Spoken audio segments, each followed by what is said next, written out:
Hey guys, welcome to Trace Academy. This video is part of the AP Calculus Review Series and focuses on Chapter 4 of the Calculus 8E textbook used by the EPHS Calculus curriculum. A majority of the AP Calc BC exam materials consists of the content in Chapter 4. PVAs, position, velocity, and acceleration, are the College Board's absolute favorite to put on the exam. But in terms of the chapter, these are the most likely concepts to show up on the test. Standard integrals, fundamental theorems of calculus, differentials, trapezoidal error, area using integration and limit process, and position, velocity, and acceleration, which are less likely to show up on the chapter test than on the AP exam. This presentation is made up of a series of 11 questions. We highly recommend that you pause the video and try the problems before you see our solutions. Okay, now that we have the intro out of the way, let's get started. Question 1. Find the area of the region using the limit process and integration. Y equals 1 minus x squared from negative 1 to 1. Pause the video here and try the problem. So, by the equation, we know that the region looks like this, a semicircle from negative 1 to 1. We set up the integral using this formula, area equals the integral of f of x dx from a to b, where f of x equals 1 minus x squared, and x is bounded from negative 1 to 1. So, area would equal the integral from negative 1 to 1, because that's what x is bounded by, of 1 minus x squared dx. So taking the integral, we get x minus 1/3 x cubed from negative 1 to 1. Plugging in the bounds is 1 minus 1/3 minus negative 1 plus 1/3, which you end up, after doing all the algebra, you get 4/3. So the area would be 4/3. Hopefully that's what you got. By the way, feel free to comment below if you have any questions about these problems, and we will try to answer as promptly as possible. Or, as always, feel free to step in during core in room 236, and we'd be happy to help you with any concerns. Okay, question 2. Use the trapezoidal rule to determine the number of trapezoids necessary to approximate the area of the integral below with an error of less than 0.00001. Try this problem on your own first. So for this problem, we want to use this formula to figure out the number of trapezoids we would need. So we plug in the bounds, a would equal 0, b would equal 1, and we find the second derivative, which turns out to be 2 over x plus 1 cubed. And by observation, we see that when x equals 0, then the second derivative would equal 2, and that's the maximum value. So that's what we put down for the max. And so now we plug these values into the equation and we solve for n. So the error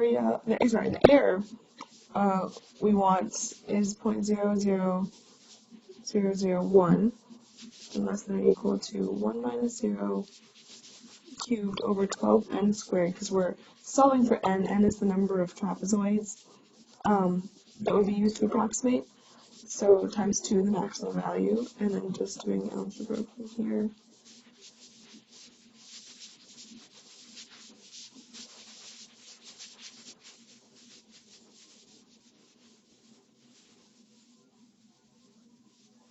And then you would end up getting n is less than or equal to 30. But in this case, you want to determine the number of trapezoids necessary.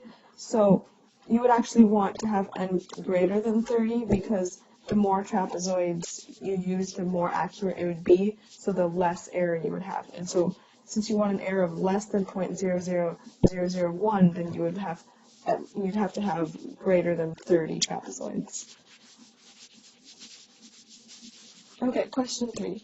This is a pretty standard integration problem. It's just asking you to take the integral of 60x cubed times 3x to the 4th minus 2 all to the 4th with respect to x. Pause the video here. So hopefully you've realized that you could do this with a u substitution. We let u equal 3x to the 4th minus 2. So du would become 12x cubed dx, which we could rewrite as 1/12 du equals x cubed dx. So now we can rewrite the integral. So this integral would become 60. We can pull out the 60 because it's just a constant.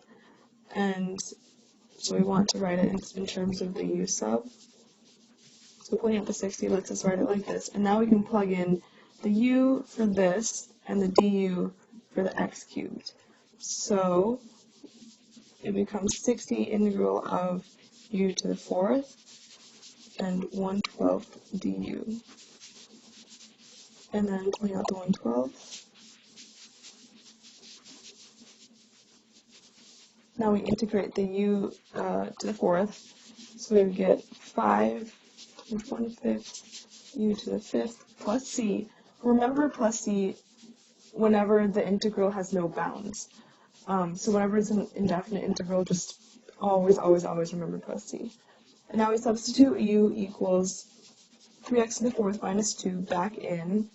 So these cancel out. So then it just becomes 3x to the 4th minus 2 to the 5th plus c. And that was a straightforward u sub problem. Question 4 is, again, standard integration. Problems like these are more likely to be on the multiple choice rather than the free response. So, this problem wants you to integrate 2x plus secant of 1 minus x times tangent of 1 minus x dx. Try it first. To solve this, we want to break it up into two integrals. The first one being the integral of 2x dx, and the second one being the more complicated secant and tangents multiplication. So we focus on the first integral, and we find that this is x squared plus c1. And we're just going to call this constant c1 because the other integral will have a plus c as well. So we'll combine them later. But for the second integral, we want to do a u sub with u equals 1 minus x and du equals negative dx. So then it would become negative du equals dx. So plugging these in, you would get the integral of negative, we're just looking at the second integral now, by the way, secant of u, tangent of u, du. Now remember that d dx, or just the derivative of secant x, is actually equal to secant x tan x. So since this derivative is equal to, or this is equal to this, so the integral would become negative secant of u. Oops, du. Oh no, that's not right. Plus c. Sorry. And then, oh sorry, c2. Now we can combine the first and the second integrals to get x squared plus c1 minus secant of u. So plugging the u equals 1 minus x back in, it would be secant of 1 minus x minus c2. And now we can just combine the two c's and just say that c1 minus c2 equals c. So this would just become x squared minus secant of 1 minus x, I'm just forgetting all my parentheses today, plus c. And just always remember to have a plus c. That's the easiest place to make a stupid mistake. So just always check to see if the integral has bounds. And if it doesn't, stick a plus c in there. Question 5 is another indefinite integral. By now you've probably noticed the pattern, but if you decide to skip ahead, be wary of the complexities of certain problems like this one. This is the integral of x times the square root of 2x minus 1. Pause the video first and try it. Once again, do a u sub with u equals 2x minus 1, what's inside of the square root, and du equals 2 dx. So half du would equal dx. But wait, what about this x out front? The u sub we have does not cover that, but we can manipulate it so that it does. So since we know u equals 2x minus 1, we can write u plus 1 equals 2x So u plus 1 divided by 2 equals x. So plugging all this in, we would get the integral becomes the integral of u plus 1 over 2. That takes the place of the x. We're just going to do this with fractions. Instead of like the square root, we'll just do to the half, and times half du. Notice that we wrote the square root as an exponent, as I said before. It makes things easier when you multiply it together at the end. So, pulling out the half, get the integral of half u plus half times u to the half. And just doing the algebra to simplify it out a little bit, and that way it makes it easier to take the actual integral. So now that we can take the integral, we would get half, and just using the power rule here,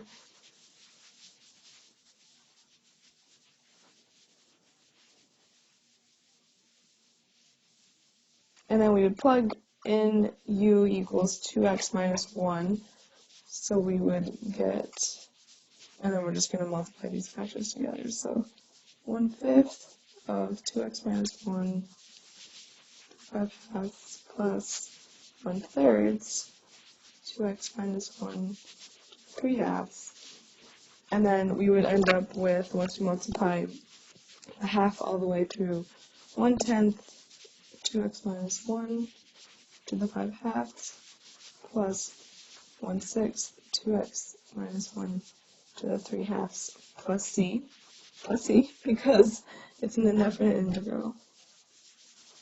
So that's our answer. But, yeah, so that's just a trick that I really like to use when it comes to square roots, is just to move it up as an exponent, because it just makes it a lot easier to integrate in, because you can use power rule. So hopefully that's what you got for that. Question 6 is to take the integral of x cubed over 1 plus x to the 4th squared dx. Try this on your own. So hopefully you used a u substitution with u equals 1 plus x to the 4th and du equals 4x cubed dx. So then it would become 1/4 du equals x cubed dx. Plugging this in, we would get the integral of 1 over u squared and times 1/4 du. Pulling out the 1/4 because it's a constant, and then we're going to rewrite this fraction as u to the negative 2 du, because writing the fraction, as I said before, as an exponent lets us use the power rule.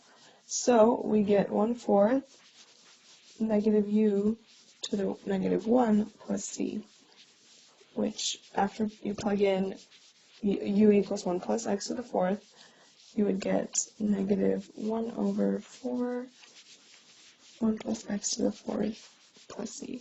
And I just kind of switched back to the fraction form instead of the exponent at the end, just because that, I don't know, just a way to write the answer. And hopefully that's what you got. Question 7. Find g of x if g of x equals f prime x and f of x is listed below. F of x would be the integral from 0 to 4x of t times t squared plus 1 dt. This one's a little confusing, but pause the video and try it first. So the wording of this question is a little bit twisted and confusing, but the computation itself is not too bad. So we know that g of x equals f prime of x, and so it would equal to the derivative of f of x, which you can plug in the integral, since you know f of x is equal to this. You plug that in, and so all we need to do is take the derivative of the integral. So let's find the integral first. So let's multiply out the t times t squared plus 1. So we would get t cubed plus t dt. taking the integral of this isn't too bad. It would just be 1/4 t to the 4th plus half t squared. And this is bounded, so we plug in the bound 0 to 4x, and you get 1/4 of 4x to the 4th plus 1/2 4x squared minus 0. And just doing the math, you would get 1/4 of 256x to the 4th plus half 16x squared equals 64x to the 4th plus 8x squared. So this is the integral part of it. And now what we need to do is take the derivative of the integral. So g of x would equal d dx, or the derivative of the integral, so 64x to the 4th plus 8x squared equals 256x cubed plus 16x. You could also try this with the fundamental theorem of calculus. Question 8 is another integral problem. As you may notice, it comes directly from the textbook. I highly advise looking through each section of the textbook and picking a few problems and reading through the lessons at the beginning of each chapter to conceptualize the material. Alright, let's begin. Pause the video first and try it on your own. Okay, so let's start by doing long division so we can get rid of the square root of x in the denominator. So, looking at this first part, you would see that square root of x times x to the 3/2 would be equal to x squared. And then subtract that, you get 3x plus 7. And then you add 3x to the half. And when you multiply these two together, you would get 3x, so you subtract that, and then you get 7, and 7, so you do 7 over root x, which then when you multiply these two together, you would get 7. So this is our new integrand, so it'd be x to the 3/2 plus 3x squared, 3x to the half plus 7 times x to the negative half. That way we are just all the x's have an exponent. So now we just take the integral of this, so x to the 3/2 plus 3x to the half plus 7x to the negative half dx, and this will just become 2/5 x to the 5/2 plus 3 times 2/3 x to the 3/2. This is just all the power rule. 7 times 2/1 x to the half plus c. Once again, we emphasize this so much. It's so important to put plus c at the end. You could get 1 point guaranteed just for putting plus c at the end for the AP test. So by the power rule, this would simplify down to 2 over 2/5 x to the 5/2 plus 2x to the 3/2 plus 14x to the half plus c.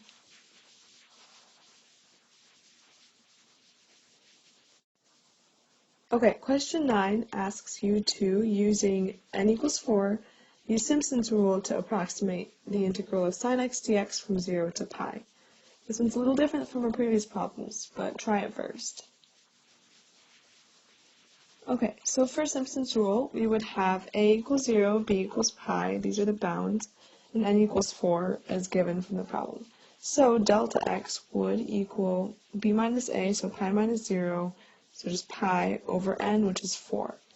And this would give us x values, so from 0 to pi would be 0 plus pi over 4, plus pi over 4, so you get 2 pi over 4, 3 pi over 4, and 4 pi over 4. And of course these would just become 0, pi over 4, pi over 2, 3 pi over 4, and just pi.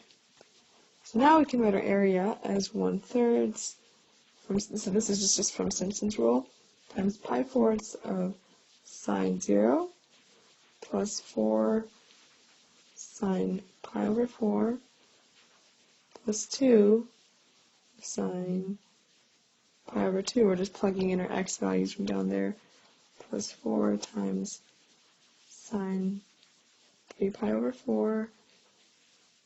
That's supposed to be 4, it looks like a 21, plus sine of pi. And this would get us pi over 12, 0 plus 2 root 2, plus 2 plus 2 root 2, plus 0, which once you figure it out, once you simplify it out, and it's about equal to 2. You could probably use a calculator for that, but that's the approximate value. And hopefully that's what you got. Question 10 is the integral of x squared times x plus 2 to the 1/3 dx. Try it first. So we do a u sub with u equals x plus 2 and du equals dx. But what about the x squared? Well, u minus 2 equals x, so we can just plug that in and square it. So this integral would become the integral of u minus 2, which is x, squared times u to the 1/3 du. And this would become just expanding the u minus 2 squared. And now we just write all of the exponents as fractions, multiplying in the u to the 1/3. So, oops, this is, okay, 3 minus 4u to the 1/3, 4/3, plus 4u to the 1/3 du. And taking this integral, we would get 3/10 u to the 10 over 3 minus 12/7 u to the 7 over 3, because of the 4 out here, and plus 3 u to the 4/3. This is after multiplying in these coefficients, plus c, because it's an indefinite integral. And plugging in u equals x plus 2, we get 3/10 x plus 2 to the 10/3 minus 12/7 x plus 2 to the 7/3 plus 3 x plus 2 to the 4/3 plus c.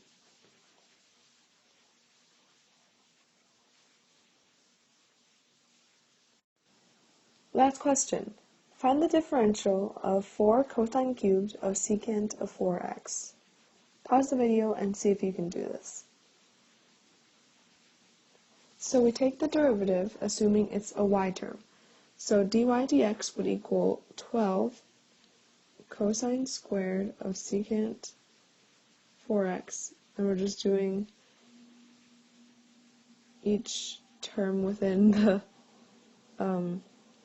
within this, taking derivative of each of them. So first we took the derivative, we did the power rule, we moved the 3 down, multiplied it with the 4, and now we're doing the cosine, so negative sine of secant of 4x times secant of 4x. This is the derivative of the secant 4x times 4, which is the derivative of 4x. So now that becomes negative 48 cosine squared secant 4x times sine secant of 4x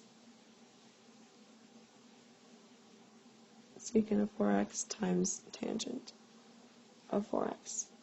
Now the most important part, we write it in terms of dy, and so that just becomes negative 48 cosine squared secant 4x sine secant of 4x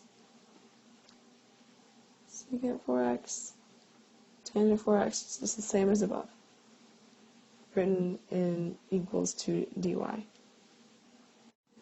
Alright, and lastly, here is some more review for you. Just zoom in on the presentation linked in the description below and do as many of these problems as you need. Also, try to search up past AP problems and work through some of those as well. Thanks for watching, and we hope that it was helpful. Remember to subscribe to the Trace YouTube channel for other review videos, and be sure to leave any questions you have in the comment section.